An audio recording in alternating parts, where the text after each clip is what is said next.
வணக்கம். நெருப்புத்தான். எடிசன் நம்ம நியூ ஜெர்சியில் இருக்கக்கூடிய மிக முக்கியமான ஒரு இடம். இந்த இடங்கள் முழுவதும் எடிசன் அப்படின்னு சொல்லும்போது முழுமையாக ஒரு லிட்டில் இந்தியான்னு சொல்லலாம், ஒரு நார்த் இந்தியான்னு சொல்லலாம், எப்படி வேண்டுமானாலும் சொல்லிக்கொண்டே இருக்கலாம்.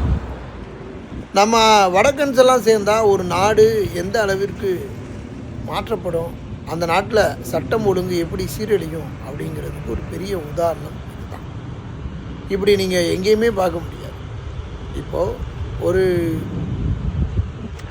சூப்பர் மார்க்கெட்டில் இருக்கக்கூடிய இந்த கார்ட்டு இதெல்லாம் எங்கெங்கே தூக்கி வீசப்படுது, எப்படி கிடக்கு, அதில் என்னென்ன குப்பைகள் இருக்குது, இந்த இடங்கள் முழுவதும் குப்பையாகவே இருக்குது, எவ்வளவு கீழே குப்பை கிடக்கு, இதெல்லாம் நீங்கள் பார்க்குறீங்க. அப்போ வடக்கனை கொண்டாந்து வச்சோம்னா அந்த நாடு எந்த நிலைமைக்கு குட்டிச்சவர் ஆகும் அப்படிங்கிறதுக்கு ஒரு பெரிய உதாரணம்.